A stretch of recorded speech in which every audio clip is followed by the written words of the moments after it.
Good evening! Hello fools and ghouls. I'm Taylor, master of the green screen realm, the casual crypt keeper. Now look, I know we're a video based channel, but I think it's high time we talked some books. The literacy rate is going in the dumpster. Now we're a scary channel, so we're gonna talk some scary books. You might be thinking maybe we're talking Goosebumps. Of course not. Those are too scary.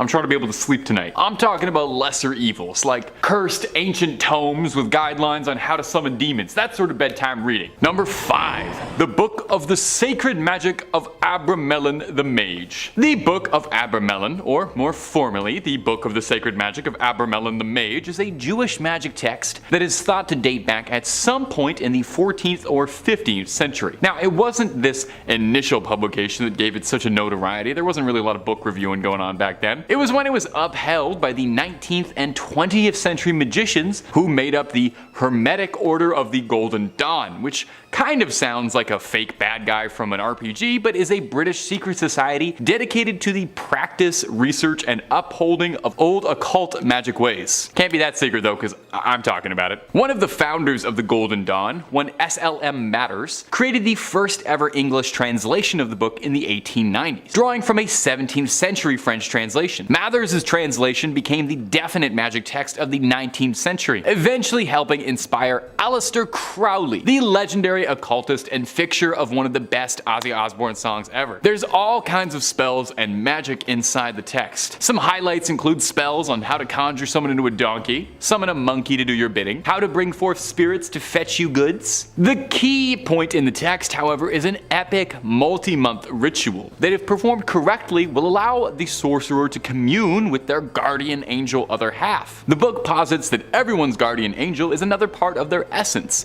a spiritual other. The ritual involves, I don't really know how to say this politely. You have to get blissfully intimate with the angel, and once this honeymoon period is over, the caster then has to summon up and conquer unredeemed spirits of the infernal regions of hell to conquer them, and then will be able to be master of the spirit domain. That all sounds pretty complicated though, honestly, so all things considered, maybe it's for the best that this one's locked away. I don't really need to mess with magic, that's above my pay grade, and I'm not looking to get too intimate with my significant other guardian angel anytime soon. But if you're looking for more true tales of terror, fake frightening fibs, cursed relics, ancient evils, ancient cryptids, aliens, conspiracies, ghouls, goblins, and way more of this guy, Top 5 Scary is the only place to be. So stay subscribed, make sure you hit that little bell so you don't miss a scream, but, and I know this is a big ask, do that at the end of this video, because I got 4 more cursed books coming for you right now. Number 4, the Codex Gigas. When it comes to cursed and demonic books, the Codex Gigas is one of the biggest ones around. Like, literally. Codex Gigas translates to giant book, which isn't a very scary name, but when you see the size of this behemoth, it starts to make a bit more sense. The thing is massive, 2 feet long. While giant oversized illuminated manuscripts were fairly common around this era, this one stood out for its immense size and also the impressively scary rumors surrounding the cursed text. It's occasionally been dubbed Satan's Bible due to the interesting legend behind its origin. Now, supposedly the story goes that a monk by the name of Herman the Recluse, which same, honestly. Anyway, Herman was condemned to death for heresy and was to be walled up alive and starved. In a desperate plea to save himself, Herman tried to convince the prior and the abbot that if he could pen a manuscript to honor God's glory and contained all of human knowledge and history in one night, that he could be let free. The abbot agreed, thinking that this was, of course, an impossible task. Well, he didn't know that Herman was the John Wick of penmanship, who wrote until midnight, wearing his fingertips down, and in a moment of desperation, made a prayer to Lucifer, and asked for his eternal soul in exchange for the book's completion in order to repent for his heresy. I totally get it, you know? I've done some pretty crazy things trying to write my script in time for a deadline too. I sold my soul earlier this week to get Top 5 UFOs in on time. I get it. Now, not poking any holes in your logic here though, Herman, but I will say maybe selling your soul to the devil is part of the reason you got into this mess, because that actually sounds a ton like heresy. A variation of the legend states that Herman worked for years on the manuscript, day and night, but still asked for the devil's assistance anyway, the lazy bastard. Anyway, the legend states that Satan signed the Bible with an illustration of himself. the ego on that guy. The book contains a birth of information. Like they said, it was supposed to be everything humanity had attained up to that point. Now these days, the Codex Gigas is preserved in the Natural Museum in Sweden, where you can admire the line work of Herman the Recluse and his ghost author, Satan. Number 3.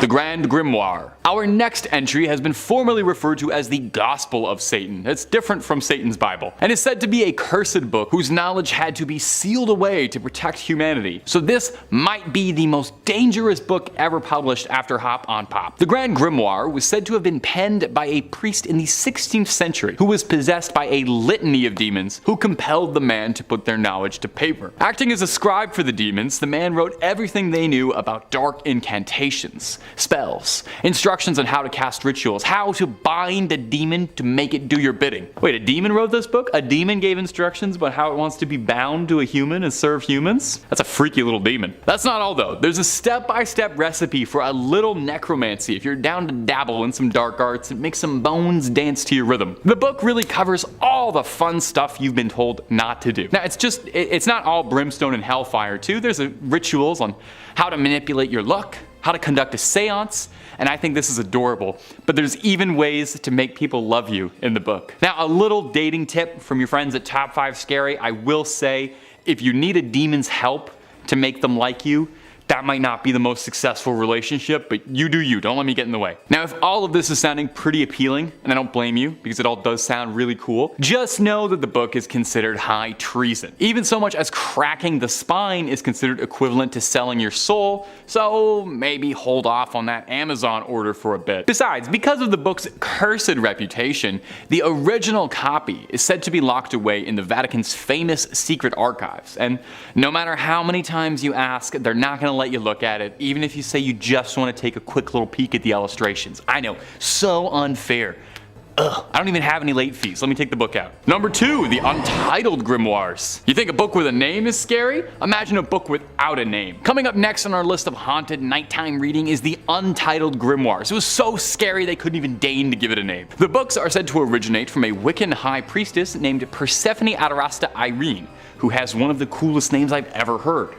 She recorded a book of her family's spiritual history. These manuscripts record Persephone's Wiccan history that she reworked all through her adult life. The first book contains around 250 pages of spells, incantations, curses, enchantments, and some information on gems, planets, rites, potions, and exorcisms. Basically anything and everything that a fledgling sorceress or warlock could ever possibly want. The second book is a little more light, the sequel's a bit of a letdown. It's just alchemy, chemistry, cures, perfumes, and tonics. Now the first book is believed to be the one to carry the curse, as Persephone's spells are believed in Wiccan culture to contain more power than most other records due to her embodiment of her own soul inside the book. They say all authors put a bit of soul in their work, and it seems as if the Wiccan high priestess took that a bit more literally than most of us do. These books would eventually find their way into the possession of one Alice Montserrat, a close working associate of Aleister Crowley, who you know from earlier in the video as one of the most famous practicers of the occult and lover of white horses. Montserrat left an inscription in the first page of the book, warning to all of those who open it, "To those not of the craft, the reading of this book is forbidden. Proceed no further, or justice will exact a swift and terrible retribution, and you will surely suffer at the hands of the craft." This was written in several languages to make sure it came across to just about anybody who opened the book. Now I'm kind of unclear on that. I don't know, some of the old words, the old English is kind of confusing me. Does that mean the book should be read like it's good? I don't know, not really getting that. And finally, coming in at our #1 spot today on demonic dictionaries and evil literature is the infamous Lesser Key of Solomon. Make no mistake from the title, even though it's a Lesser Key of Solomon, it is not a lesser evil. It's an anonymously authored grimoire on demonology, so not written by Solomon. It's also known as Clavicula Salomonis Regis or Lemegeton, is a grimoire. It's a book of magic that gained significant prominence in occult literature. Now the grimoire is attributed to King Solomon, the biblical figure renowned for his wisdom and mastery over supernatural forces. It's believed to have been compiled in the 17th century, though it draws upon earlier occult tradition and texts.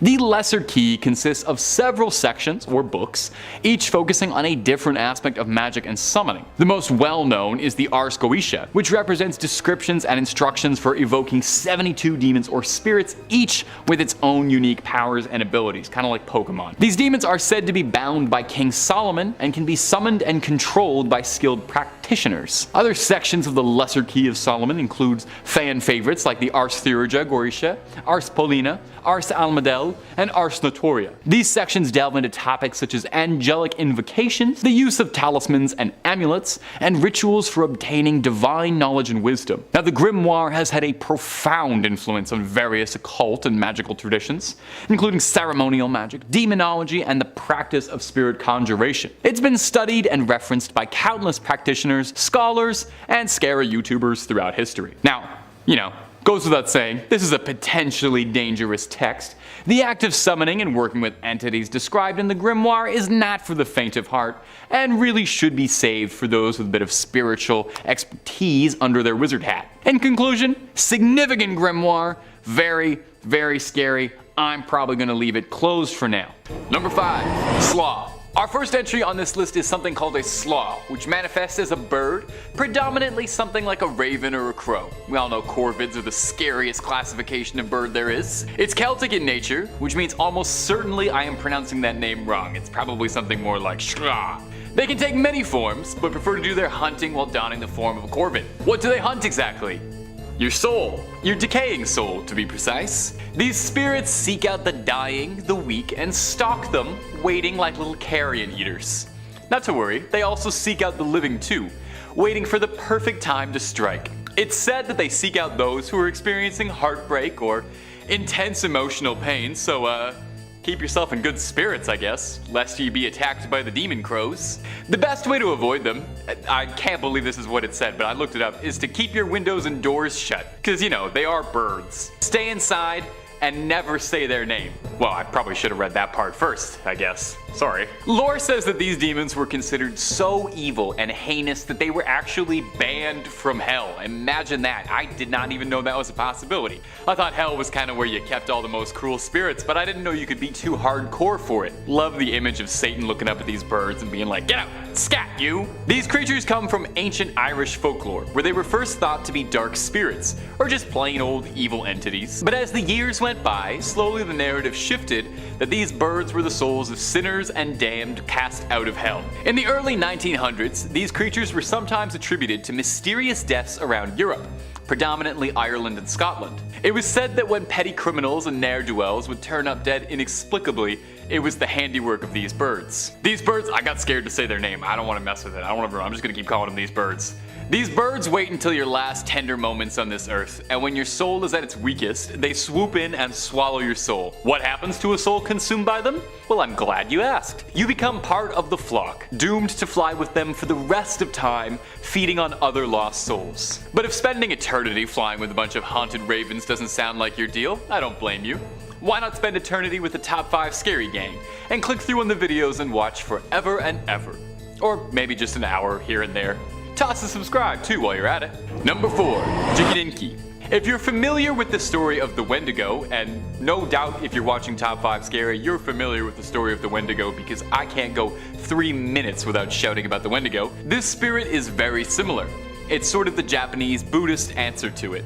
The Jyinki are people who in life were terribly greedy, selfish, and now in death find themselves cursed to forever want more, to never be satisfied, and to also nefariously seek out human bodies to eat to satisfy their dark cravings. Yeah, just gonna slip that one under the door. They stalk in the nighttime, scavenging for freshly deceased bodies and food offerings that have been left out for the dead. It's said that they loot the corpses that they eat too, which I'm gonna be honest, seems remarkably rude. I can understand eating the flesh of a dead body, you're an evil spirit, we all gotta do what we do. But I draw the line at looting. It's a whole other thing entirely to root through their pockets for spare change. Folklore suggests that they use the loot they scavenge off of their victims to bribe city officials to leave them alone to their dark dealings. I knew politicians were corrupt, but I didn't know they took bribes from ghosts. Jyinkies, that's a whole new level. It's said that the Jyinki look like decomposing cadavers, with inhuman features like glowing eyes and sharp claws. Interestingly though, some local variants of the tale suggest that they're able to disguise their true nature. They only take this demonic form during the night when they're hunting, and during the daytime, they're able to blend in like any other regular human, perhaps to help them scope out their victims. Should you ever cross a Jyinki, their eyes will be able to give it away, as you'll see the red glow behind their eyes. And when you do, you'll find yourself frozen in fear. Number 3, Powa. Now that name might sound deceiving, cause to be honest, it does sound just the littlest bit cute. But this thing is the farthest thing from adorable imaginable. This terrifying demon hails from the island of Zanzibar in East Africa. If you don't know Zanzibar, it's where Freddie Mercury came from. Look it up, you'll learn something today. Powa is Swahili for batwing, referring to the creature's most common form that it takes of a giant, vaguely humanoid bat creature. But the bat form is just one of its many appearances that it can take. A Powa can take on whatever it pleases, and is more of a shadow creature than anything else, preferring to dwell in the darkness in a sort of formless way. Now, a shadowy, shape-shifting bat creature would already be enough horrifying qualifiers to land this spirit in a top 5 list of scariest spirits around the globe. But it's this next little tidbit that really earns its spot on this list. The Powa specifically targets victims who don't believe in it. So, if you don't believe in Powas, you better start. You're in one. That's not really how that joke went. It's thought to be behind the cause of an outbreak of hysteria through Zanzibar in the late 90s, when there were several reports through village after village of men reporting that they had been attacked in the night by this demonic creature. It got so bad that eventually villagers would resort to sleeping outside their homes, out of a belief that the creature wouldn't attack someone outside their house. Maybe there's like, I don't know, demon etiquette laws, I don't know. It's said that the Powa is hunting you if you can smell an intense smell of sulfur around your home. Mostly it comes out at night. Mostly. The way it gets you is particularly unpleasant. Instead of just like eating you or slashing or doing something normal that a normal monster would do, the Powa crushes you during the night by sitting on you. Ha! People who claim they've been attacked say they wake up in the middle of the night with an intense pressure on their ribs and chest and have trouble breathing. It's been said that if you ever suspect you've caught the attention of the Powa, the best way to rid yourself of it is to spread knowledge and tell everyone everything you know, because after all, it goes after non-believers. Not that, that's why I'm telling you all this now. I've been sleeping really good. My chest is doing fine. Number 2, Vetus. I'd never heard of this demon before doing my little research for this video, and let me tell you, it's a regret of mine that I didn't know about it earlier, because my life has been improved since knowing about this thing. Vetus is a demon whose main goal and pleasure in life is to convert good, pious, righteous people into nasty sinners so they can get pulled down into hell. It's hard enough trying to live a life free of sin without demons also trying to trick me into damning my eternal soul. I already can't walk down the street without coveting 3 things in a window. Now I gotta deal with this? Luckily for me, Vetus probably wouldn't be terribly interested in me, since swaying me with sin is remarkably easy. He goes after priests, members of the cloth, people of devout faith. It's like his job to take charge of the really tough cases to tempt towards sin. He's a master of deception, seduction, trickery, bribery, intimidation, and a whole lot of other nasty demon business that probably looks good on his Tinder profile. Where he gets kind of wild though is that apparently he only ever talked in rhyme, which was supposed to help him lull you into a sense of comfort that causes you to trust him and makes you more likely to sin. I don't know about rhyme making me sin. That's feels like what they said would happen if I listened to rap music. Besides his freestyling bars, Vetus is a shape-shifting demon capable of taking whatever form he pleases, but he prefers to take forms that are wooden in nature, like a cursed tree or something for example. He's also depicted as often having many limbs, growing outwards and fractal like a spider might. Most insidiously about all that Vetus does is that he stares deeply into your soul and sees your deepest, darkest, most sinful desires, meaning he has definitely read my Frasier fanfiction. Vetus then, with his conjuring and shape-shifting, makes your desire manifest in reality, where he can tempt you with sin up close and personal to see just how truly committed to the path of the righteous you are. And finally, coming in number 1 at the list is Malik. Perhaps you've heard the name before. Malik is an old god, real old, like Old Testament old. Malik takes the form of an impressively sized deity with the head of a cow or bull instead of man, and usually he has his arms stretched outwards towards the fire in most statues or paintings of him. This is because this was his preferred method of sacrifice. Whatever you were to offer him, usually human, were to be cast into the flames for Malik's pleasure. He's thought to be a pagan fertility deity, mentioned across various religious texts and worshipped by the Canaanites. Moses forbade the Israelites to worship Malik, as he was a false god. Malik quite enjoyed sacrifices and being paid homage, and it's said that this was always to appease his wrath. In Paradise Lost, the epic poem that fleshed out much of what we know and think about hell, Malik was described as being a fallen angel and one of Satan's greatest warriors.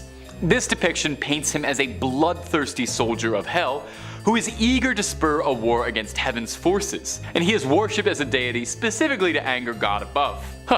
Sounds like he makes lovely company. Number 5 on this list is Pelagius. Pelagius lived around 390 AD, and although very little is known about his personal life, we do know that the church was really not happy with his theological teachings. The Catholic gentleman says, Pelagianism radically corrupted the church's teachings on grace, sin, and the fall. Its namesake, the British monk Pelagius, taught that the sin of Adam had no bearing on subsequent generations. Essentially, man was inherently good and unaffected by the fall. In practice, this meant that a man could come to God by his own free will with no grace needed. Many saints fought against this doctrine. Saint David of Wales stands out among them especially, but it was Saint Augustine of Hippo, arguably the greatest of the Latin doctors, and the church's mightiest champion against heresy, who rose to fight against this inherently venomous strand of thought. Against Pelagius, Saint Augustine upheld the truth that God's grace is entirely necessary for any movement of ours towards God to occur at all. As he himself puts it, we, for our part, assert that the human will is so divinely aided towards the doing of righteousness that besides being created with the free choice of his will, and besides the teaching which instructs him how he ought to live, he receives also the Holy Spirit, through which there arises in his heart a delight in and love of that supreme and unchangeable good which is God, and this arises even now while he still walks by faith and not by sight. Everything about Pelagius's teachings went against what the church wanted. They wanted and believed that people needed to be committed to God through them, but what this man was teaching was kind of going against that. This scared the church a lot because it was undermining their power to act as the medium for the average human being and God. Therefore, Pelagius had to be stopped. There's no record of him being executed, but we do know that at one point he had to flee Rome and go into hiding to continue his work. Number 4 on this list is Asmodeus. Asmodeus is actually a demon, and whether or not he is real can definitely be debated. But what can't be debated is how scared the church was of him. Grunge says the demon known as Asmodeus appears in the book of Tobit, a Judeo-Christian book of the Bible that's either religious canon or apocrypha depending on which branch of Christianity you subscribe to. Asmodeus is said to be the worst of the demons. He doesn't hesitate to kill, and he has what has to be the lamest, most specific Achilles heel in the history of monsters. In the book of Tobit, there's a young woman named Sarah who would very much like to be married. She becomes engaged, gets married, and then right before the sweet consummating, Asmodeus shows up and kills her husband. What might seem like a fluke quickly becomes a trend, as this happens to Sarah a total of 7 times. On lucky number 8, Sarah, who must have been an amazing conversationalist for this many guys to roll these dice, marries a guy named Tobias, who the Archangel Raphael gives the scoop on how to beat Asmodeus. The demon appears on the wedding night, and Tobias tosses a fish's heart and liver onto some coals, causing smoke that triggers Asmodeus's asthma or something like that. Asmodeus scampers off, and Raphael tracks him down, ties him up, and strangles him. So luckily for us, the text says that there's no more of Asmodeus, but that doesn't mean that his evil spirit doesn't still linger on. This is a demon that we're talking about here, and one of of the worst ones ever at that. So I wouldn't be surprised if getting rid of this guy for good is a pretty hard thing to accomplish. Also, just a sidebar here, but poor Sarah, eh? This lady's just trying to get married and literally has to do it 8 separate times before one finally sticks. I think after marriage number 3, I'd personally just call it quits and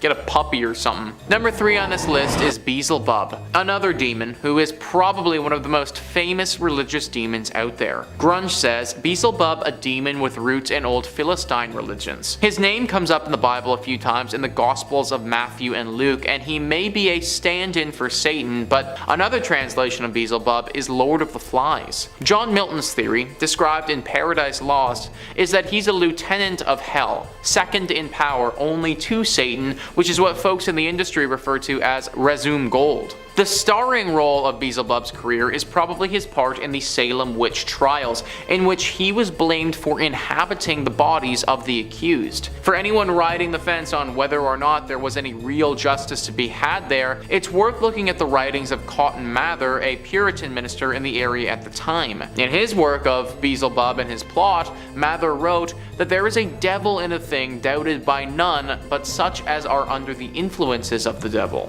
If Belbub was actually real, then he is responsible for the death of tons of people due to all of the witch stuff that went down. Not to mention just the trials, but what sort of stuff did he actually make these people do? It could be any number of things that we still don't even know about today. For obvious reasons, the church was not too fond of this demon. But it wasn't just the church. Your average everyday individual wasn't too fond of him at all either. Like, think about it. Back in the day, you would have to worry about having Belbub come and get you, and then you'd be put on the stake for being a witch if you did. Now obviously, these witch trials were not done even remotely how they should have been, and it's unclear whether or not Belbub did or didn't play a role in them. But still, it doesn't change the fact that you would have been worried about him if you were alive back then. Number 2 on this list is Aryanism. Aryanism wasn't a person necessarily, but a full-on train of thought by many different people that the church was extremely scared of. The Catholic gentleman says, aside from the various Gnostic sects that plagued the early church, it is in Aryanism that is arguably the most famous of all Christian heresies. It struck at the very root and core of Christian teaching that Jesus was God himself in the flesh and relegated the person of Jesus Christ to that of a mere created thing. It lives on today in varying forms, from well-known sects like the Jehovah's Witnesses all the way to the bizarre world of Apollo Quilaboy. Moreover, it still lurks within the sentences of some modern theologians who ambiguously state that Jesus is the Christ, but no more than an exalted man. Saint Athanasius of Alexandria was the walking cure for this heresy. Stubborn and unshakable, I think it not a stretch to say at times that this great man stood alone against wave after wave of Arian attacks on the truth of the Christian faith. By emphasizing and stubbornly holding to the truth of Christ as both God and man, St. Athanasius effectively ended the reign of the Arian heresy within the church. At the root, Arianism is basically the thinking that instead of being born, Jesus was created by God. This obviously goes against a lot of what the church teaches and believes in, and therefore they weren't too fond of this thinking or anyone who thought it. Pretty much anybody back in the day who did wholeheartedly believe this was condemned as being a heretic, and some bad things would be coming down the pipe if that was you. And finally, number 1 on this list is the devil. This one seems obvious, but just because it's obvious doesn't mean that we shouldn't include it on the list. The devil has always been the one to blame for any evil that is plaguing the earth. A great famine takes the lives of thousands of people.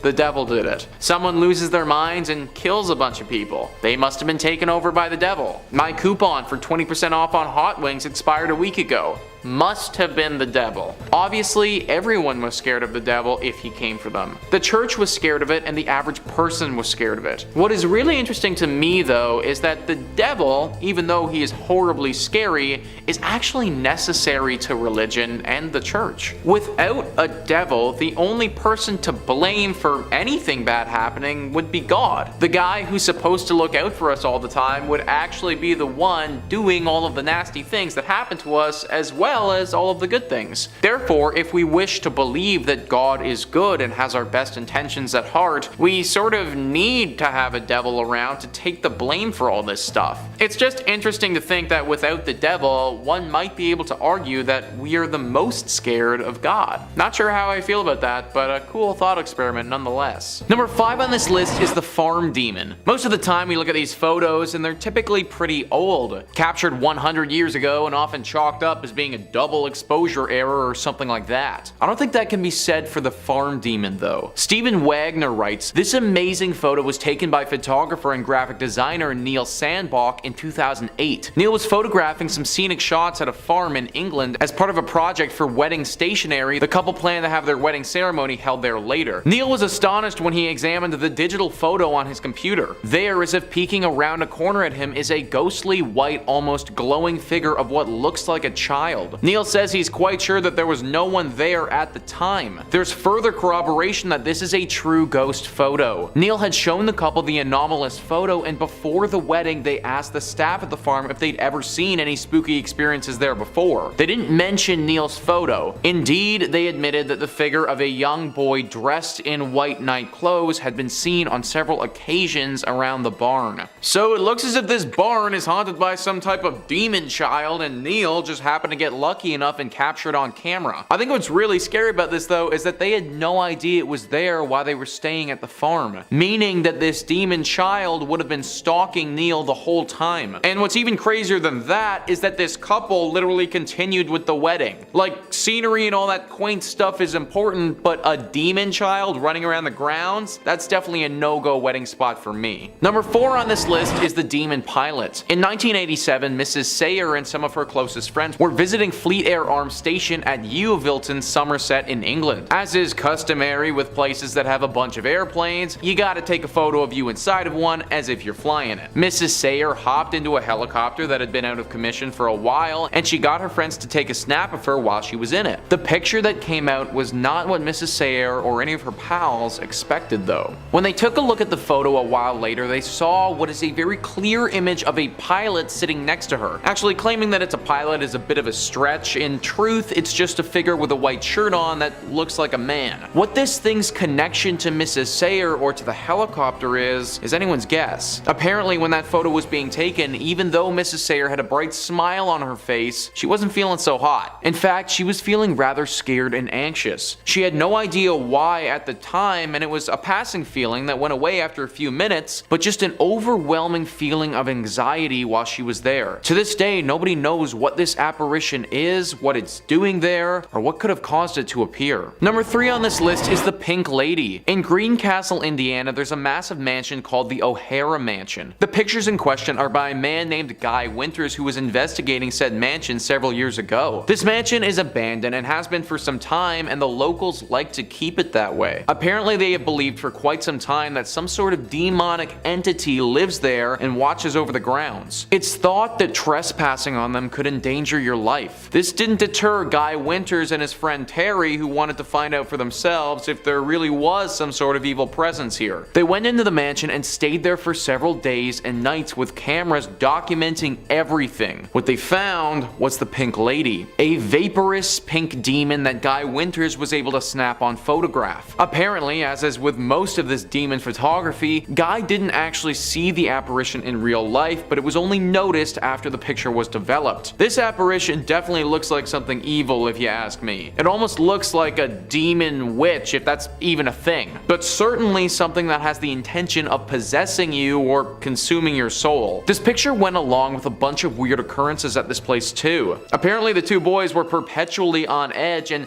kept having strange things happen to them. Things would move without them touching them, the temperature in the rooms would change drastically. They both talked about having a voice in their head that they weren't familiar with, something that had them starting to become convinced that they were losing their minds. They might not have known it at the time, but it seems like all of these things can be chalked up to the work of the Pink Lady. Number 2 on this list is the White Lady of Worstead Church. Similarly to our Pink Lady that we mentioned earlier, we have another vaporous demon ghost thing resembling that of a woman. In 1975, Diane and Peter Berthelot visited the Worstead Church in North Norfolk. Peter snapped a pic of his wife praying on one of the church benches. They didn't think anything about the photo at the time, just just a cute day at the church. But months later, when they went to go get the film developed, one of their friends saw the photo and asked, "Who's that sitting behind you?" Behind Mrs. Berthelot is what looked to be the apparition of a woman wearing old clothes that were pretty much all white. This was obviously really spooky to the couple since they didn't remember anyone like that sitting behind her when they took the picture. They went back to Worstead Church the next summer and showed it to the Reverend. Apparently, this church for years now has been riddled by the spirit of the White Lady. It's said that this ghost demon is a healer who appears when someone near is in need of healing. When she visited the church at the time of the photo, Diane was in ill health and was taking antibiotics. Now, even though this ghost being is a healer, it can also curse you too. According to one story, on Christmas Eve in 1830, a man boasted a challenge to the White Lady. He said he would climb to the top of the church's belfry and kiss her if she would appear. So up he went. Hours went by and his friends got worried though. They went up to go search for him and they found him in the belfry, cowering in a corner, terrified. "I've seen her," he told them. "I've seen her." And then he died. The demon or ghost or whatever it is clearly capable of totally stunning you out of sheer fright. I personally can't imagine the feeling of literally dying out of fear, but that's what happened here, and it proves that this ghost, if that is what it is, has demonic qualities to it. Now, this church has been turned into a pub, believe it or not, but this presence still lingers. I'm all for getting a brew with the lads, but not at the expense of getting totally shell-shocked like that. Number 1 on this list is the Coventry Demon. Stephen Wagner writes, "On January 22nd, 1985, the Coventry Freeman organization were having a dinner event at St. Mary's Guildhall in Coventry, UK. Everyone in the group had her or his head bowed in prayer when this photo was taken, including a towering mysterious figure standing top left. The strange cowled spectre appears to be wearing clothes much like a monk frock from another time. Lord Mayor Walter Brandish, who was present at the dinner, said that there was no one at the event who was dressed like that, and he could not explain the presence of the interloper in the photo. St. Mary's Guildhall dates back to the 14th century and served as a prison for Mary, Queen of Scots." So as you guys can see, this creature doesn't look like anything human. I know that it resembles something like a monk, as Wagner was saying, but I also think that there's an argument that could be made that it resembles something from the underworld as well. The robes that it's wearing, coupled with the shape of its body, also coupled with the fact that no one actually saw this thing in person at all, kind of leads me to think that there must be something demonic about it. Also, the face doesn't look human at all. It's all black and those eyes don't look like human eyes. I have no idea why a demonic monk-looking creature would show up at this dinner event, but I also don't have any other explanation for why this thing popped up in the photo to begin with. Toss a comment down below if you have any theories on what this thing is or what it could be doing there in the first place. Number 5 on this list is Lord Combermere, or maybe better put as the ghost of Lord Combermere. The picture that we're going to look at today depicts the ghostly silhouette of the late Lord Combermere sitting in his chair. Insider writes, amateur photographer Corbet allegedly set up her camera and took this hour-long exposure while the funeral of her brother-in-law, Lord Combermere, was taking place 4 miles from the home. Interestingly, the apparition that appears to be sitting in the deceased Lord Combermere's chair is suggested to be Lord Combermere himself. I think the scariest part about this photograph is the timing. The fact that this was apparently captured literally right when the funeral for this man was being held. It's very possible that his spirit could have still been in and around the area and wasn't quite ready to leave the world of the living yet. Ghost Story UK says, it's thought by some that during that time a servant might have come into the room and sat briefly in the chair, creating the transparent image. This idea was refuted by members of the household, all testifying that they were all attending Lord Combermere's funeral. Sir William Barrett, who investigated the case and reported on it in the Journal of the Society for Physical Research, was not satisfied. Working on the theory that a manservant may have come in and seated himself in the chair, he took a test photograph and got a picture that was almost a duplicate of the Combermere photograph. The matter seemed ended, but as he told in his book On the Threshold of the Unseen in 1918, sometime later he received a letter from Lord Combermere's daughter-in-law about the photograph. She said that the face was always too indistinct to be quite convincing to me, though some of his children had no doubt at all of the identity. I may add, none of the manservants in the house closely resembled the figure and were all young men who were all attending the funeral. No one resembled him, and everyone was out of the house when this photo was taken. For years, the church and others have tried to explain this photograph, but they just simply can't. Maybe it was the ghost of Lord Grimoire, or maybe it was a demon playing a trick on all of us. We may never know. Number 4 on this list is Freddy Jackson. In this photo, we're going to be looking at Sir Victor Goddard's Royal Air Force Squadron. This picture was taken in 1919 after World War I and showed a bunch of young strapping pilots. What's wild about this though is the unexpected visitor that we have in the back row. If we zoom into the top row and look at the man fourth from the left, we can see something over his right shoulder.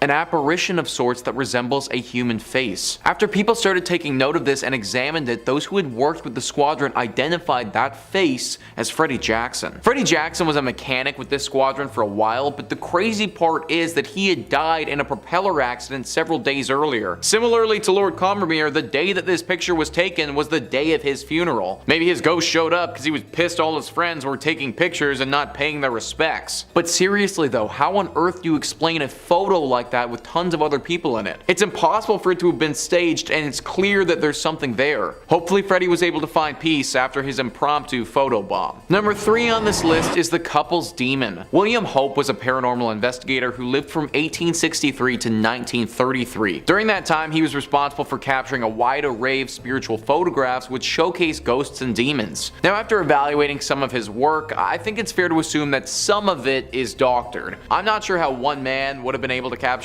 all the demonic pictures that he did without potentially faking a few. That being said though, I don't think that everything he's done has been doctored, and I imagine that there are some with serious legitimacy to them. One of his most famous is of an older couple with what clearly looks to be a demon standing behind them. When they took this photo, nobody was physically there, and they could only capture this devilish creature when they looked at the film after the fact. Some other entries on this list, I mean, you might be able to classify as a ghost, but this is 100% a demon. The eyes are black and unforgiving, and it looks as if you're getting sucked into a black hole of nothingness. You can't make out this creature's lower body at all, and she's just all black. She reminds me a lot of a few urban legends of female demons appearing around the world. Their stories differ, but there are some commonalities between them all. Usually a woman appears like this to a stranger, asks them a few questions, and if they don't answer properly, will drag them to hell. I'm actually surprised that the people in this photograph managed to get out of it safely without feeling her presence or being attacked while they were there. I'm pretty sure that the church can explain this one, they just probably won't like the explanation very much. Number 2 on this list is the lady in the lift. Whenever you step into an elevator, it feels as if you've stepped into a portal of some kind. If you really think about it, it kind of is a portal, considering you start on one floor and then finish on a different one. Now obviously there isn't anything magical about said elevators, and this portal of sorts is really just a mechanical innovation that takes you up and down tall buildings. That being said, this non-paranormal portal definition might not apply to the elevator in this photo. As we can see, there are a few people hanging out and chatting by the elevators.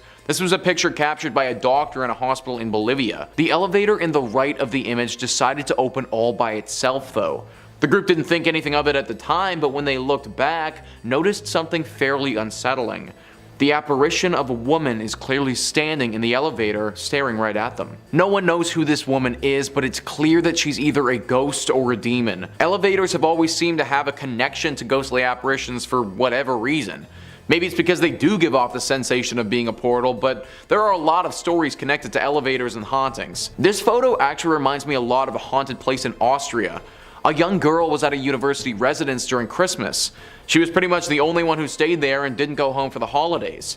While she was there by herself, she accidentally stepped into the elevator shaft and fell to her death. Now she's set to haunt that elevator and torment those who step inside. Maybe this photo is of a similar story, but just at the hospital. It's impossible to say for sure, but either way guys, I'd be taking the stairs. And finally, number 1 on this list is the little boy. This photo is extremely scary and just flat out disturbing. BuzzFeed writes, the Reddit user who posted this image was deeply skeptical that there was anything paranormal going on, although they couldn't deny there is something chilling about the figure of a little boy staring out from the ruins of an old school. I grew up in a small rural town in between mountains. A couple years ago they were tearing down an old elementary school.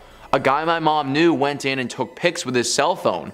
When he uploaded them, this was one of the pics.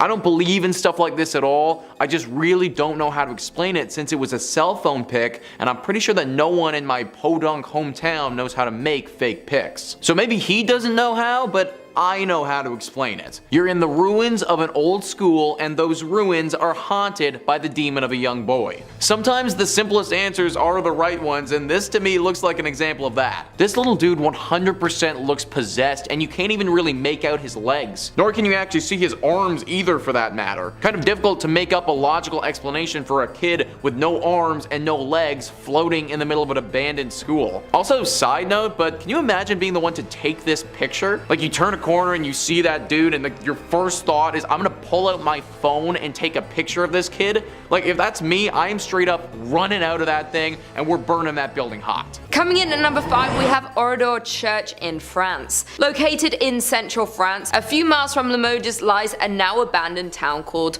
Oradour-sur-Glane. The town is now filled with empty houses, train lines that are out of order, and a sign of tragedy. With roadside walls pocked with bullet holes, fire marks, scorching stone houses, the church roof has gone through some massive explosion. This tragedy happened on June 10, 1944, when Adolf Dieckmann received information from members of the Vichy regime that SS officers had been captured and were being held by members of the French resistance at Oradour-sur-Vetus. Dieckmann led his team to Oradour-sur-Glane intent on revenge. Whether he went to Oradour-sur-Glane instead of Oradour-sur-Vetus on purpose, or whether he mixed up the two towns because of the similarity in their names, is something we will never know. The men of the village were quickly rounded up, then herded into a variety of surrounding barns and garages, as the women and children were confined to the local church. Then a gas explosion was placed in the church and lit aflame. There was only a handful to survive the tragic accident that happened at the church of this town. With all the lives lost in the church and surrounding town of that night, it is said to be haunted by many spirits. As some witnesses report, as they stand at the church's windows at night, they see the dark spirits of the people who lost their lives walking through the ruined village's deserted streets. At the stake, they often smell the aroma of burning wood and flesh as it lingers over this abandoned village. Until recently, the new residents would leave gifts along the border of the village of the martyred as a peace offering for the spirits that still haunt the church. In the end, we will never actually know the reason behind the attack upon the Oradour Church on June 10, 1944, though some think there was an evil entity or spirit upon the church that coerced the attack to happen. Coming in at number 4, we have St. Mary the Virgin, England. In an English village, you'll find the Church of St. Mary the Virgin, built around 1350 just outside the main settlement. The church in Clophill, Bedfordshire, was abandoned for around 170 years after it fell into disuse in the 1840s. There are a few odd things about this ancient little church, the most significant being that it was supposedly built facing the wrong direction. Churches are traditionally oriented to face east, the direction from which the sun rises, which in the Christian religion is associated with the location of heaven and the return of the Messiah. Churches are positioned with the altar facing east, so people will pray in that holy direction. Some have claimed that because St. Mary the Virgin Church faces away from God, it thus opens its doors to hell. Indeed, the church has a long history of reported hauntings and supposed satanic rituals. The 14th century church was reportedly used for satanic rituals in the 1960s. As rumor has it, bones were dug up and arranged in satanic patterns. Paranormal investigator has speculated that some kind of black magic was performed at a church in Clophill, making it one of the most haunted places in Bedfordshire. The investigator explained that there's definitely something strange going on at the church, and this personal view is that it's down to black magic practices held there. He explains that he has also had many people confess the terrifying experience that they've had with the church. One filmmaker told the investigator that he saw a dark shape that was extremely tall coming towards him. The filmmaker and his colleague ran when he felt something grab his arm, even though he couldn't see anything. Once police arrived to the scene, instead of laughing the claim off, they congested that they've spent a lot of time guarding the abandoned site, as many people experienced the same thing. Over the years, many people have reported seeing strange things near the church, from mysterious hooded monks to tall dark figures. In at number 3, we have Egg Hill Church, Spring Hills, Pennsylvania. Considered one of the most haunted churches known to man, we have Egg Hill Church in Spring Hill, Pennsylvania. The church was built in 1860 and was out of use by the 1920s. The most well-known story about Egg Hill Church is of the great number of people that supposedly lost their lives. This occurred at the turn of the century in the 1800s, when the pastor at the time ended the life of his whole congregation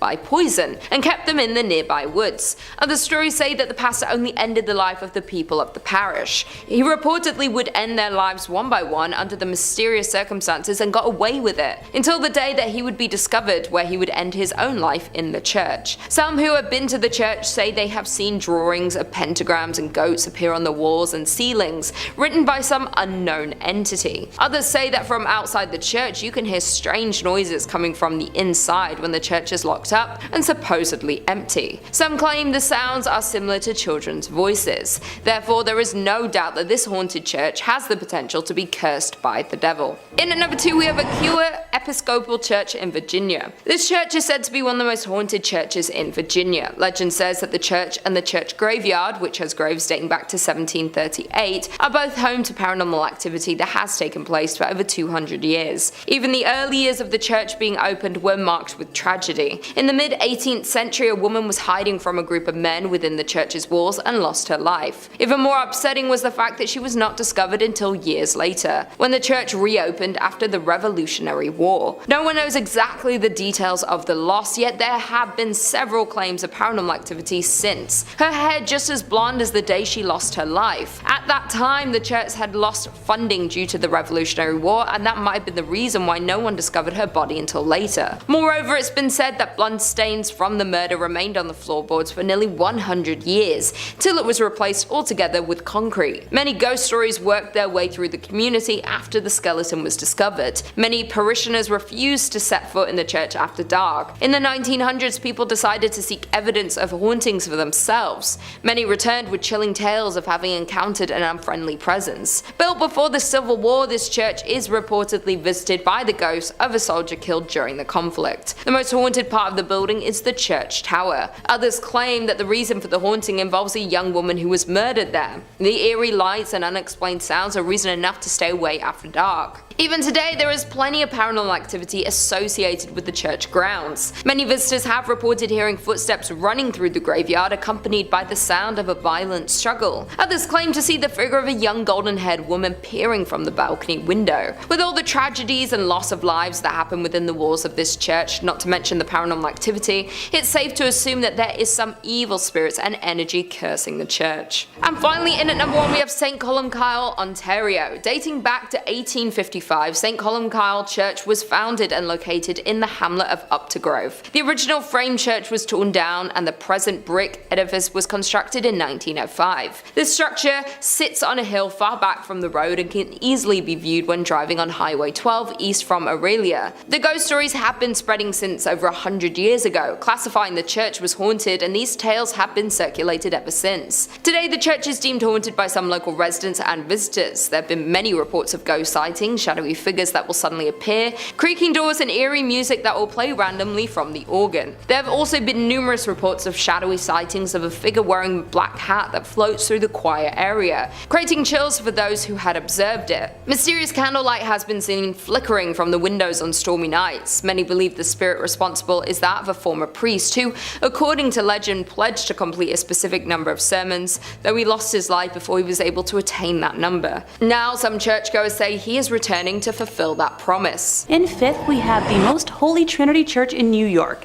built sometime between 1882 and 1885 on land that previously served as a graveyard until 1853.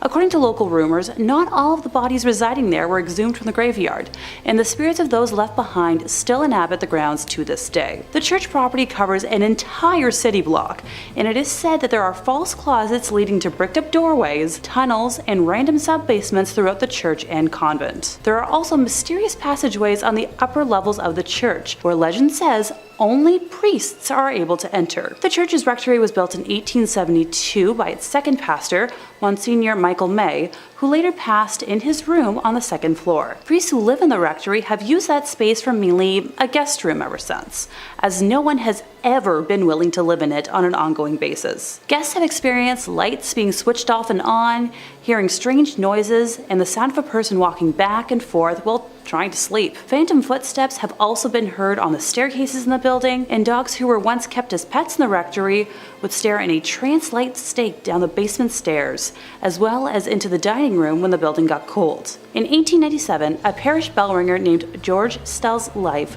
was taken in the vestibule of the church.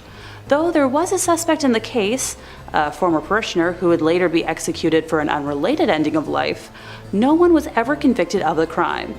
The red fluids of Mr. Stell's, as well as the red handprint of the killer, is believed to still be on the wall in a stairway leading to the bell tower. George's ghost still roams the church and is believed to be the reason why the bells will ring suddenly, vowing not to leave until his death has been solved. Moving on to our fourth place position, we have the Aquad Church of Stafford, Virginia. While the congregation was established in 1711, the physical parish wasn't built until 1751.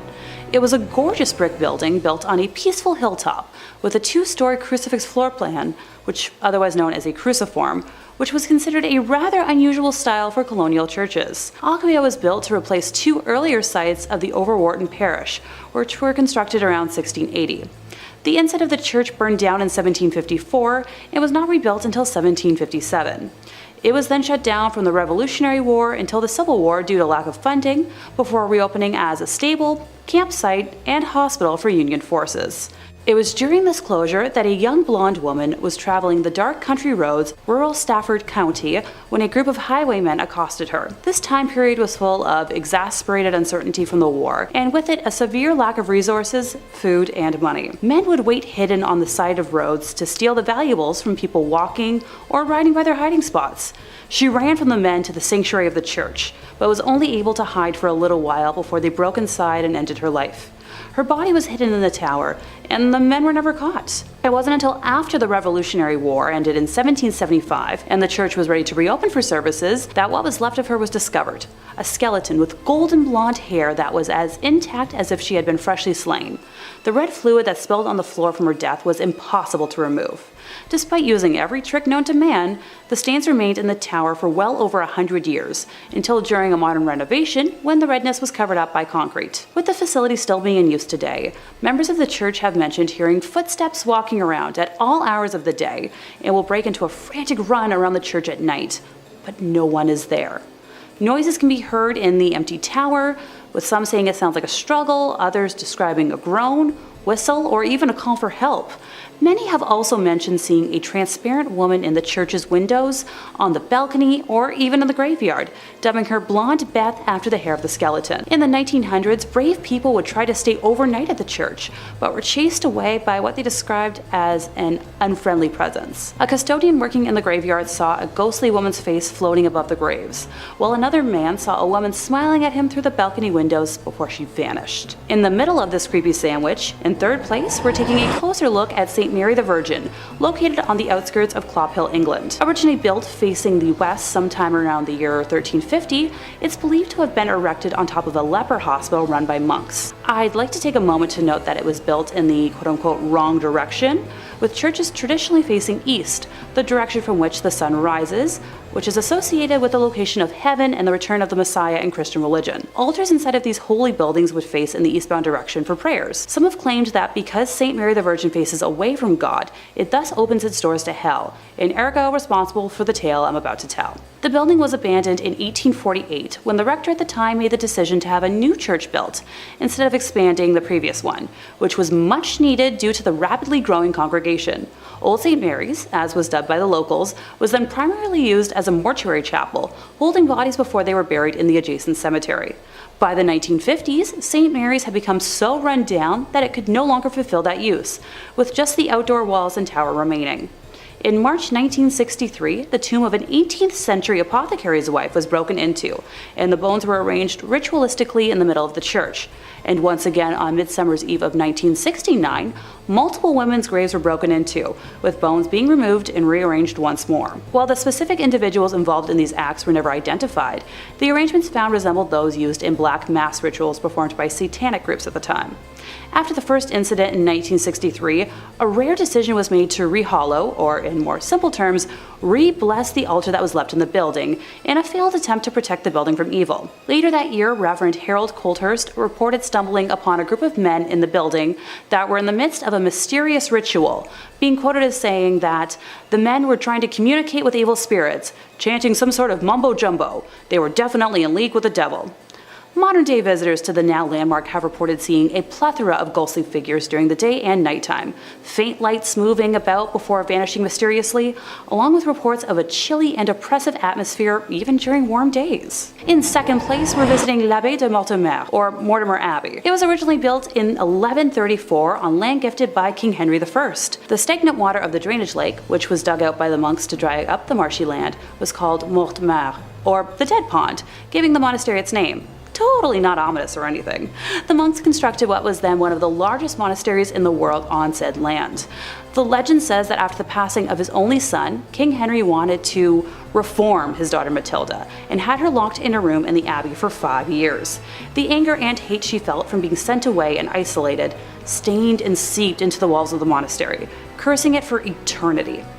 After her eventual release, she went on to live until 1167, when it said her spirit returned to Mortimer Abbey to haunt the area as the White Lady. She is said to appear on nights close to a full moon, moaning as she drifts through the now ruins of the monastery. Those that have seen her report that she alternates between wearing black and white gloves. If she appears to you with white gloves on, you're destined for good luck. But if she appears with black, you'll be expected to pass within a year. Alas, Matilda is not the only spirit one must worry about if visiting the abbey. When the monastery was at its peak in the 1500s, a frail and suffering woman was brought to the monks with an illness it was believed that only they could aid. It was revealed that she was possessed by the spirit of a wolf and cursed to become a werewolf for several nights. The monks chained her to a room and conducted multiple exorcisms in an attempt to eradicate the spirit. The monks were able to exorcise the evil wolf spirit or demonic force out of the woman, but it then attached itself to the grounds and walls of the monastery. Several hundred years later, in 1884, a man named Roger Saboureau was hunting in the woods nearby when he was attacked by a large werewolf. He shot it multiple times, killing the creature, but when he returned home at dawn, he found the body of his wife bearing wounds matching those he had given the wolf. People say the spirit of Roger's wife and his own heartbroken spirit still wander the area when the moon is full.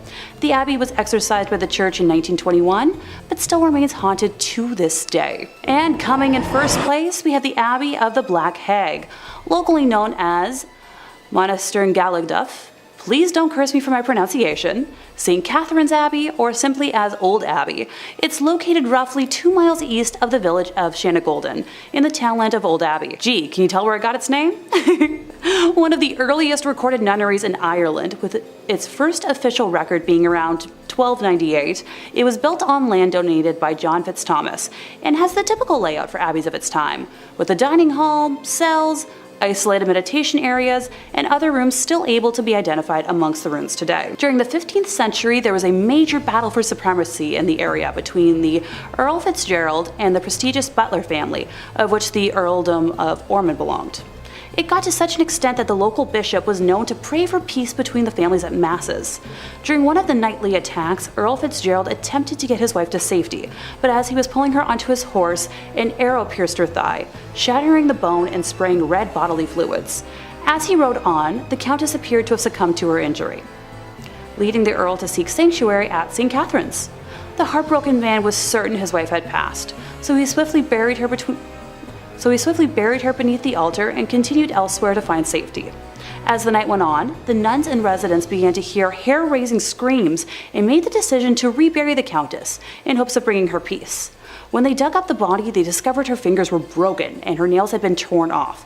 The poor woman had been buried alive, with a very slow and torturous end of her life.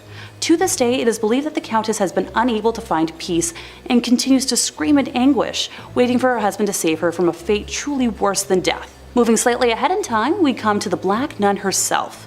Described as one in the order that wasn't content with being humble, helping others over herself, and the servitude to God, she instead craved power. The hag had her own cell, where she worshipped Satan and performed black magic, becoming a slave to the occult. This was the highest form of blasphemy in the church, and the other nuns in the order fled the abbey, while the hag remained in her now House of Darkness. To complete her rituals, the black nun would venture into the local community and perform depraved, lewd acts and offer sacrifices, with bones of young community members later discovered on the grounds. In modern times, visitors have reported seeing the dark, shadowy figure of a nun wandering, the feeling of being constantly watched, and a disembodied hand reaching towards them. It has been reported that flashlights cannot function in the nun's cell, and modern batteries drain too quickly to have any sort of rational explanation. Number 5 on this list is the Old Post Chapel. This chapel is located in the Arlington, Virginia cemetery and is definitely one of the most haunted churches in the world. The Arlington Public Library writes, the Old Post Chapel was commissioned by Major George Patton Jr. in 1933 when he toured the chapels on the grounds of the Walter Reed Hospital.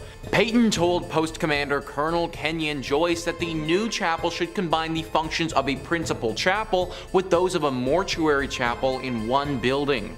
Workers broke ground in February 1934 and the chapel was officially dedicated on April 21, 1935, where it was known for its attractive spire and intricate stained glass windows. The chapel serves as a place of worship for the community, a wedding chapel, and a place of final honors for those laid to rest at Arlington National Cemetery.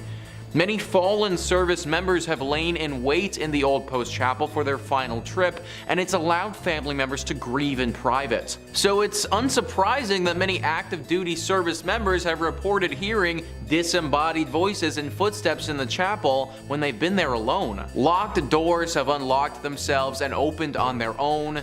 Canine units patrolling with service people will refuse to go into the building and bark at the door, especially at night. And visitors describe a young grief-stricken woman dressed in white who waits for her sweetheart. Rumors are that she threw herself from the bell tower, which remains locked to this day. So what really sticks out to me there, guys, about that excerpt is the canine units. Dogs not wanting to go into this place because they're scared. You ever notice how animals can get skittish when a big storm is coming or something like that? Well, they sense these things and they pick up on stuff that humans just don't. I personally imagine that they probably have a similar ability with spiritual presences or anything of that nature. Also, considering how many people have been laid to rest here, it's no wonder why this place would be as haunted as people are claiming it to be. If you're going, then definitely pray before entering, but don't be scared to just avoid it altogether either. Number 4 on this list is the Abbaye de Mortimer. This abbey was a whole thriving community at one point, but now it's a total ruin of its former self. For the purposes of this video, we're going to be zeroing in on the place of worship that they had at this spot and looking at how haunted that is. And let me tell you, it's pretty freaking haunted. In the 15th century, this place was booming and one of the brightest communities in France. It really looked like it was on the come up. But fast forward 200 years later and things had really fallen off. Greed had taken over and the men who were in charge were far more interested in their personal gain than the growth of this place. People started leaving and things started to wear and tear with time. Eventually there got to a point where there were only a handful of monks still there living under the leaky roof of this abbey. Well, in 1790 they met a very grim and sick fate. This was the time of the French Revolution and religion was very much out of favor. A group of revolutionists swept through the area and believing that the monks had some sort of treasure hidden here, they took them into the cellar and they killed them. The manner to which these men died was brutal.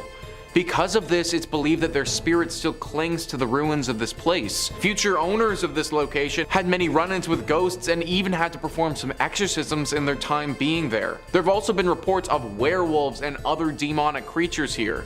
The monks are by far the most spotted poltergeists though. The crazy thing is that apparently they aren't that evil. One would think that after their life was so ruthlessly stripped away from them that they would harbor some anger, but apparently they don't. If you do make it out here, then I recommend you pray not only as a form of safety, but also as a sign of respect for the souls of the monks who still live here. Number 3 on this list is the Aquad Episcopal Church. Heading back to Virginia with this one, this church is located in a place called Stafford. The church itself is rather beautiful and looks super unsuspecting. Some of the other churches on this list and our previous part just gave me the vibe that something was up, but this one doesn't. The outside and the inside make you feel homey and very safe. Problem is, this isn't the case. Only in your state writes, one of the most famous mysteries associated with the church is that of the golden-haired skeleton. No one knew about the death of the woman who was murdered inside Aquia until her skeleton was later discovered in the Beftree, and her hair was later discovered in the Belfry. And her hair was still intact, just as blonde as the day she died. At the time, the church had lost funding due to the Revolutionary War, and that might have been the reason why no one discovered her body until later. The event seems equally tragic and mysterious.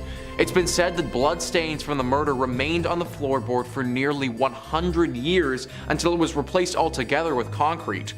Not so surprisingly, many ghost stories worked their way through the community after the skeleton was discovered. Many parishioners refused to set foot in the church after dark. In the 1900s, people decided to seek evidence of hauntings for themselves.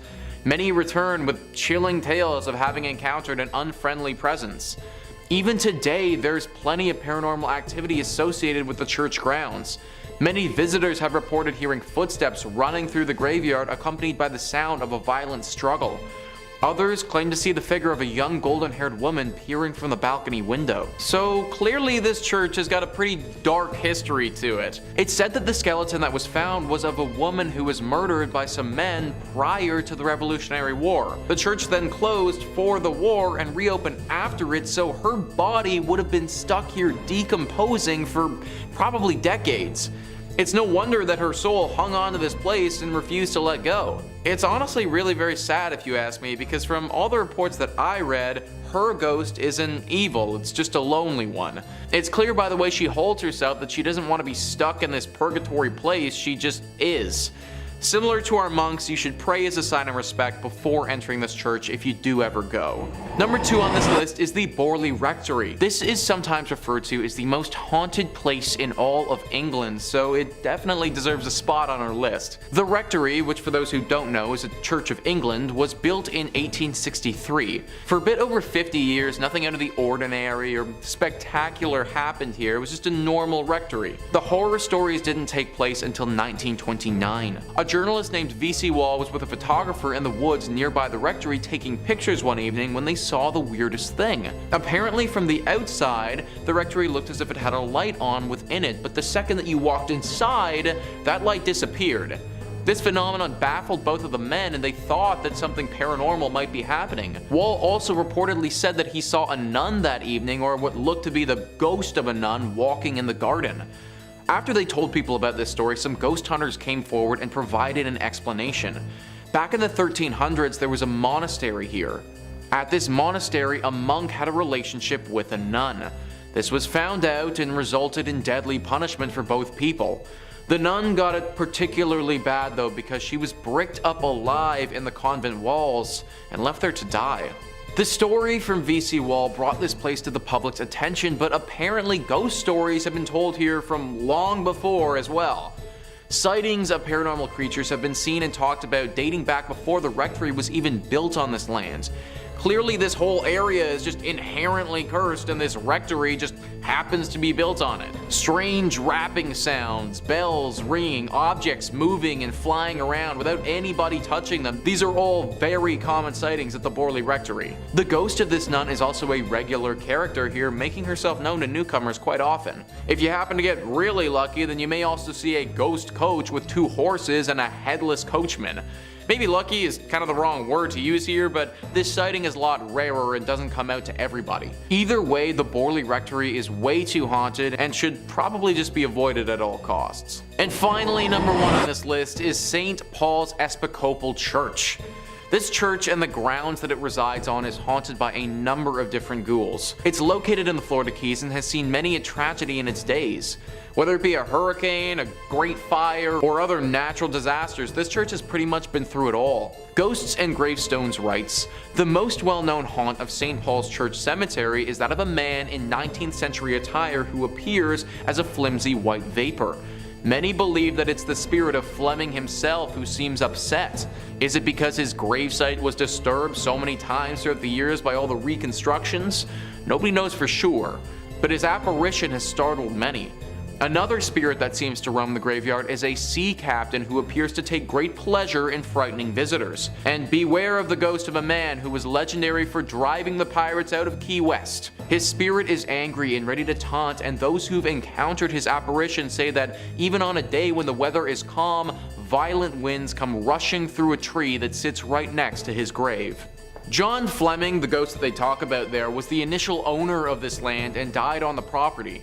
His wife donated said land to be used for the church, but apparently her husband's spirit never left. The story behind the sea captain is unknown. Why he's come here or what happened to him is all a mystery.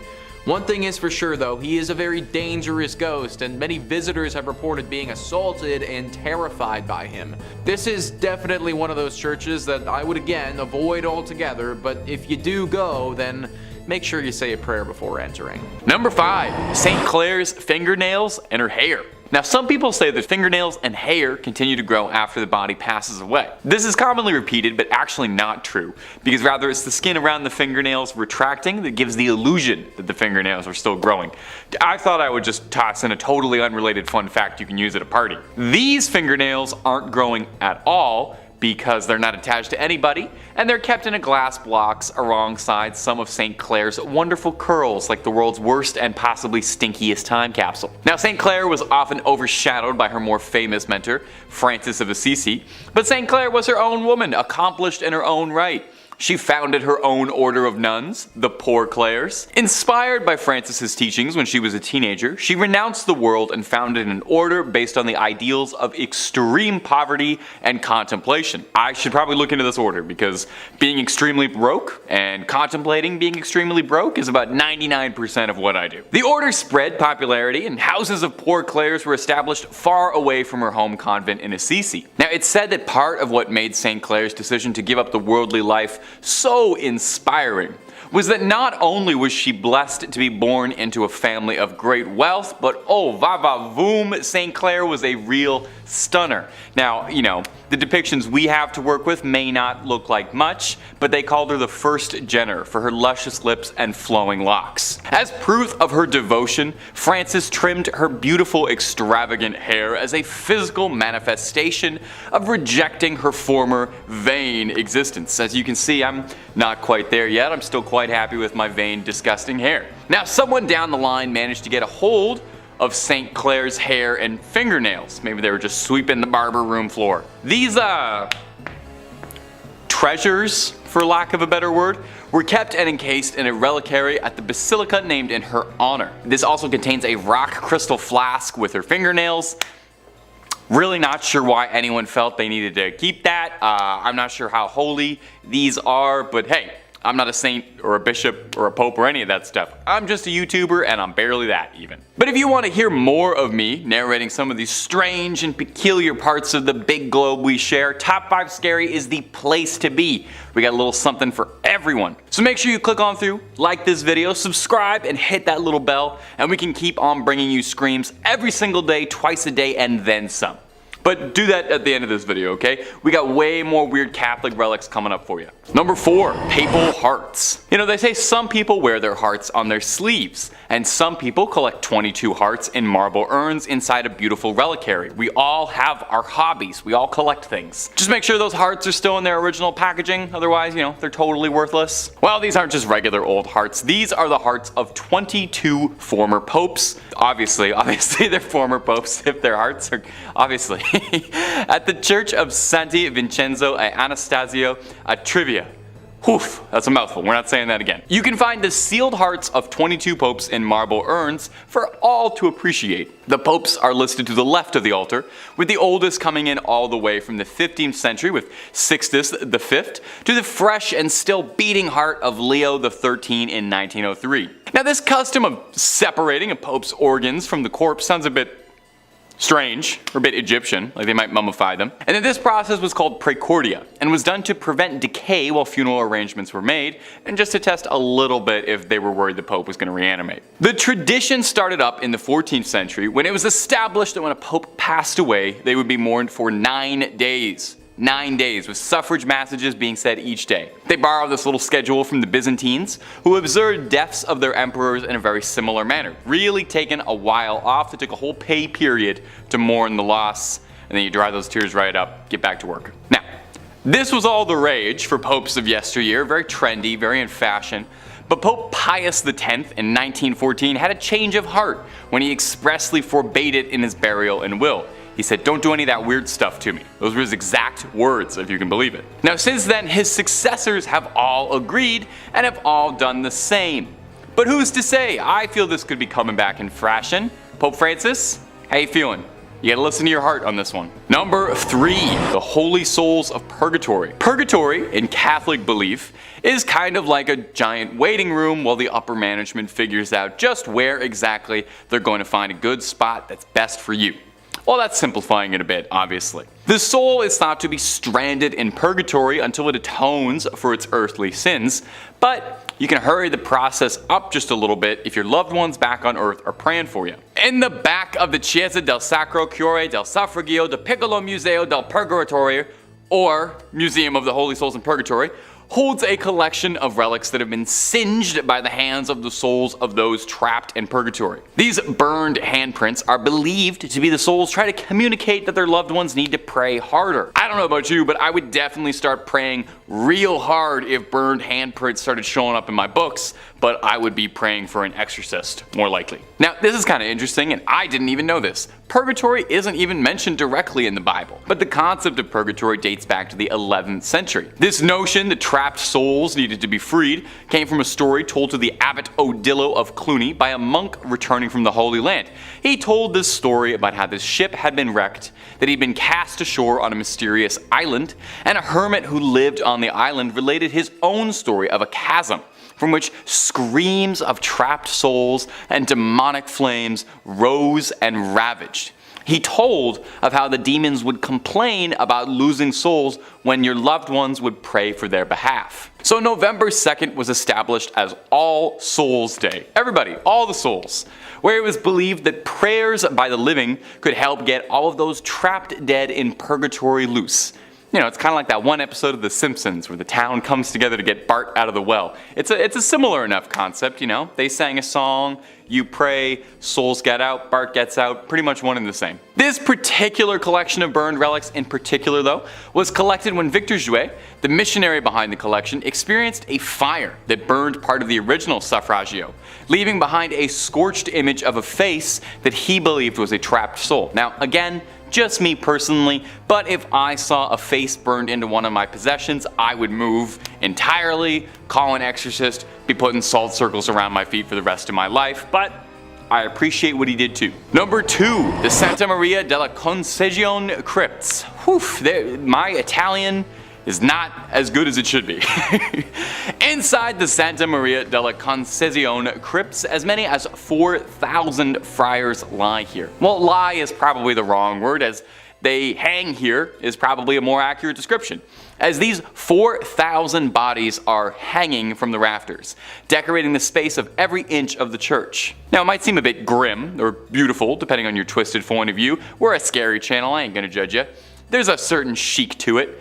But I wouldn't be surprised if they have to spend a few hundred a month on keeping air fresheners and incense just running all the time there. Now, you might reasonably be wondering, hey, why do they hang bones from the wall like they're throwing a Halloween party and no one went to the store to get actual decorations and they had to make do with what they had? Well, they're not just festive. The practice dates back from the 16th century when the Capuchin friars, not named after the monkey but because of the hoods they wore, left the friary of St. Bonaventure to come live at Santa Maria della Concezione. They were ordered by the Pope's brother at the time to bring the remains of deceased friars with them to their new home so that all the Capuchins could lie together. With a huge amount of bodies on their hands, the brothers decided to get a little fun with it and decorate the walls of the crypts with their bones as a way of reminding them that death comes for all of them. Surely there's a slightly easier way to remind you of the ever-present mortality that hangs over us than literally hanging a bunch of pelvises to the buttresses, but what do I know? A plaque in the crypt reads, "What you are now, we once were. What we are now, you shall be," which is grim.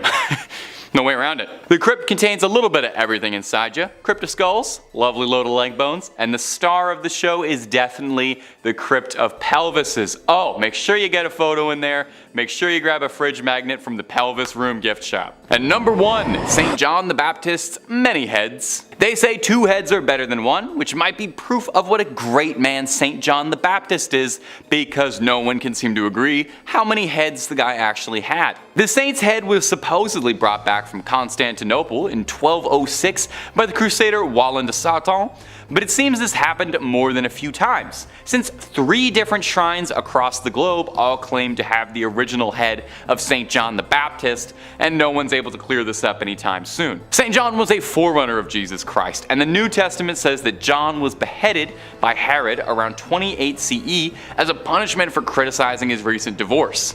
Yeesh. Paintings of the beheading depicted on a silver platter, which is a nice way to get a severed head, I think. I don't know if I ever want a head delivered to me, but if I had to, I would want it on a silver platter. According to the legend, there really was a silver platter his head was delivered on that made its way to Constantinople or Istanbul, but was sold by the Crusaders in order to pay for his travels back. John's head was on display in the Amiens Cathedral up until the French Revolution, where they confiscated all church treasures, and it would eventually return home in 1816, then going all the way back to Rome from Greek monks who brought it to a shrine decorated with beautiful stained glass, one panel depicting the head on a silver platter.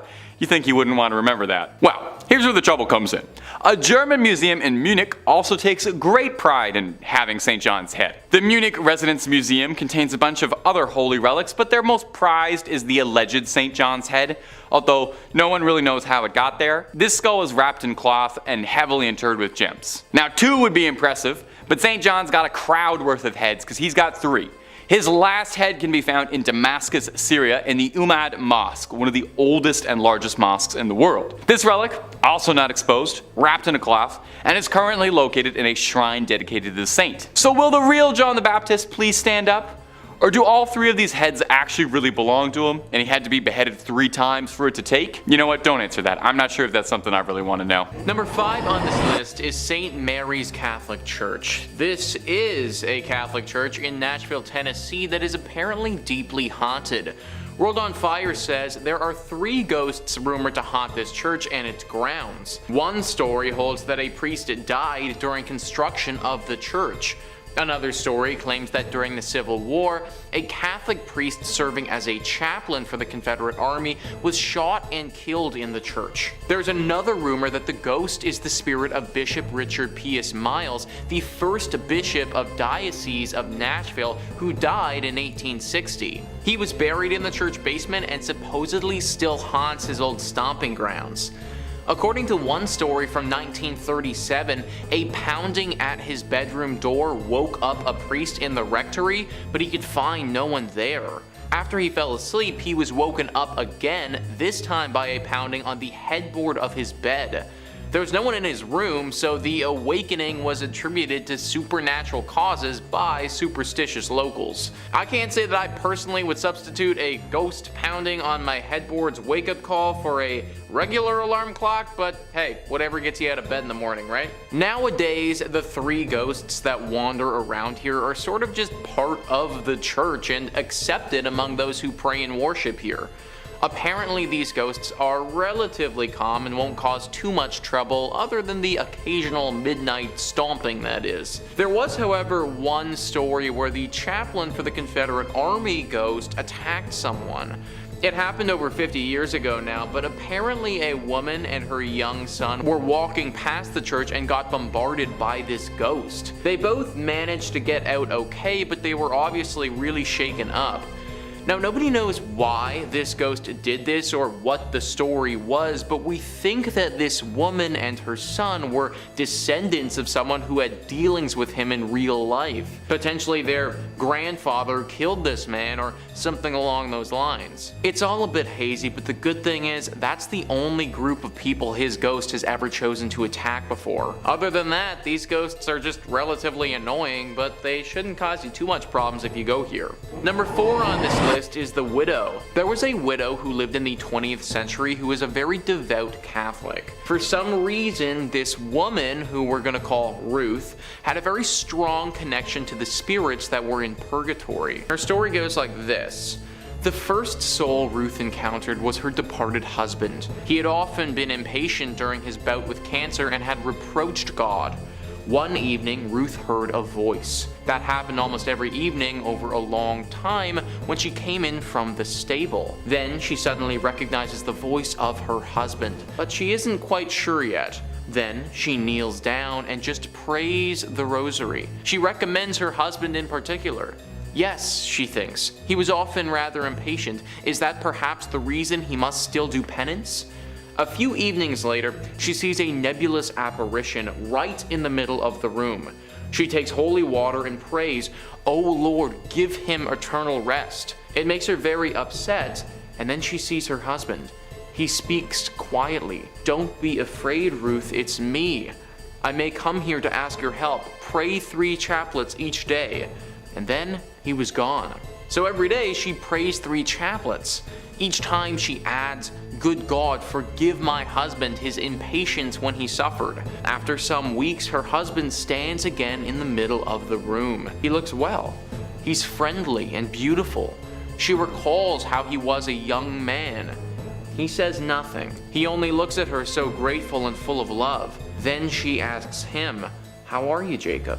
He answers clearly and quietly, "I'm fine. I may come soon. I thank you, Ruth. I thank you so much." And after this, he never appeared again. So that's a pretty famous story, and Ruth went on to interact with many ghosts like this in purgatory through her life. In fact, some people started to speculate that she may even be a ghost herself as well. Number 3 on this list is the Most Holy Trinity Church. Here we have another Catholic church that's meant for worship, but has been riddled by a haunting. World on Fire says there are a few possible origins of the hauntings that supposedly plague this old parish. One claims that the current church building, built from 1882 to 1885, stands over an old cemetery where some bodies are still buried. Supposedly the ghosts of the folk under the church haunt the building and mysteriously turn lights on and off, open and close doors, and walk back and forth. Or it could just be living people doing those things, since those activities, believe it or not, are not limited to ghosts. The living can also open doors and turn on lights. At least they could last time I checked.